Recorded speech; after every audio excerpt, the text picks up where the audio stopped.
സർക്കാർ ജീവനക്കാരുടെയും പെൻഷൻകാരുടെയും ശമ്പളവും പെൻഷനും മുടങ്ങുന്ന ഒരവസ്ഥയിലേക്ക് ധനപ്രതിസന്ധി അതിരൂക്ഷമായി എത്തിച്ചേർന്നിരിക്കുന്നു എന്നതാണ്. അതായത് അഭൂതപൂർവമായ സംഭവങ്ങളിൽ ഒന്നായിട്ട് വേണം കേരള ചരിത്രത്തിൽ ഇത് രേഖപ്പെടുത്തുവാൻ. ഇതങ്ങനെ തന്നെ രേഖപ്പെടുത്തിയിരിക്കും. കാരണം 1956 നവംബർ 1 രൂപീകരിക്കപ്പെട്ട കേരളത്തിൽ ഇന്നുവരെ ഇതുപോലെ ഒരു പ്രതിസന്ധി ഉണ്ടായിട്ടില്ല. അതായത് പ്രതിസന്ധിയുടെ ആഴം ഏറ്റവും രൂക്ഷമായി എന്ന് ആണ് അർത്ഥം. അതായത് ഈ സാഹചര്യത്തിൽ നമ്മളെ പിടിച്ച് സഹായിക്കാൻ, കൈപിടിച്ചുയർത്താൻ, നമ്മളെ കടക്കണിയിൽ നിന്ന് ബെയിൽ ഔട്ട് ചെയ്യാൻ ഒരു കേന്ദ്രം ഉള്ളത് കൊണ്ട് മാത്രമാണ് ഈ സാഹചര്യത്തിലും നാം നമ്മുടെ അയൽ രാജ്യമായ ശ്രീലങ്കയെ പോലെ കടക്കണിയിലേക്ക് പോകാതിരിക്കുന്നത്. അതായത് ഒരു സംസ്ഥാനത്തിന് 144 ദിവസമാണ് ഓവർ ഡ്രാഫ്റ്റ് എടുക്കാവുന്നത്. അത് ഒരു പാദത്തിൽ, അതായത് ഒരു ധനവർഷത്തെ 4 പാദമായിട്ട് കണക്കാക്കിയാൽ ഓരോ പാദത്തിലും 36 ദിവസം വീതമാണ് ഓവർ ഡ്രാഫ്റ്റിലേക്ക് പോകാവുന്നത്. ഓവർ ഡ്രാഫ്റ്റിലേക്ക് പോകുമ്പോൾ തന്നെ 1670 കോടി രൂപയാണ് ഒരു പ്രാവശ്യം ഓവർ ഡ്രാഫ്റ്റ് ആയിട്ട് എടുക്കാവുന്നത്. അതുപോലെ തന്നെയാണ് വെയ്സ് ആൻഡ് മീൻസ് അഡ്വാൻസ്. 1670 കോടി രൂപ വെയ്സ് ആൻഡ് മീൻസ് അഡ്വാൻസ് ആയിട്ട് എടുക്കാം. വെയ്സ് ആൻഡ് മീൻസ് അഡ്വാൻസ് ആണെങ്കിലും ഓവർ ഡ്രാഫ്റ്റ് ആണെങ്കിലും രണ്ടിനും എടുക്കാവുന്നത് 1670 കോടി രൂപ വീതമാണ്. അത് രണ്ടായാലും 14 ദിവസത്തിനകം തിരിച്ച് റിസർവ് ബാങ്കിൽ അടച്ചിരിക്കണം. അതാണ് അതിന്റെ നിയമം.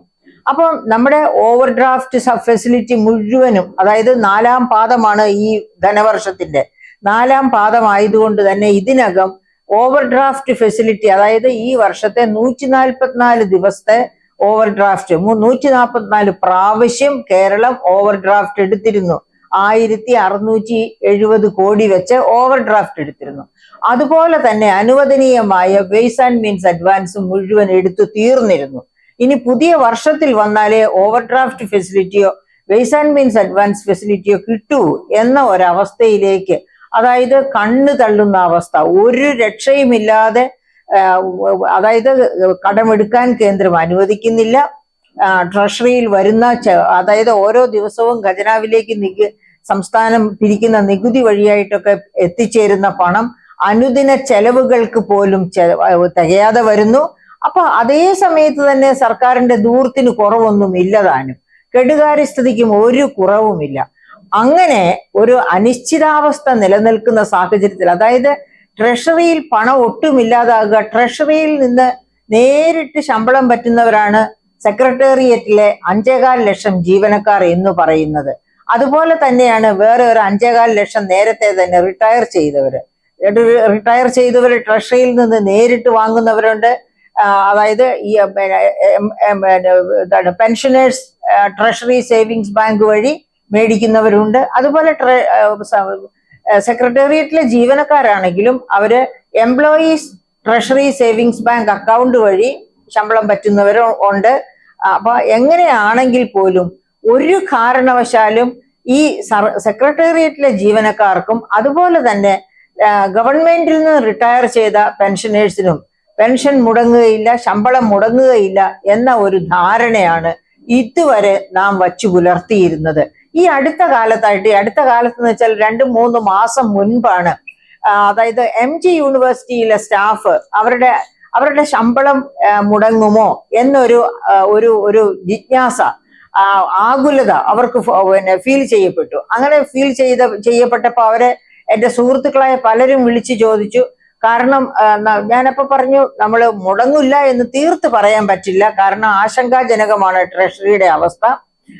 അതേസമയം കാരണം എന്താണ് അവർക്ക് അങ്ങനെ ആശങ്ക ഉണ്ടാകാൻ നേരത്തെ തന്നെ 3 മാസം മുൻപേ തന്നെ, അതായത് യൂണിവേഴ്സിറ്റികൾക്ക് ഗ്രാന്റ് കൊടുത്ത് ആ ഗ്രാന്റിൽ നിന്നാണ് യൂണിവേഴ്സിറ്റി സ്റ്റാഫിന്റെ ഒക്കെ ശമ്പളം കൊടുക്കേണ്ടത്. സ്റ്റാഫിന്റെ ആണെങ്കിലും പ്രൊഫസേഴ്സിന്റെ ആണെങ്കിലും ഒക്കെ ശമ്പളം കൊടുക്കേണ്ടത്.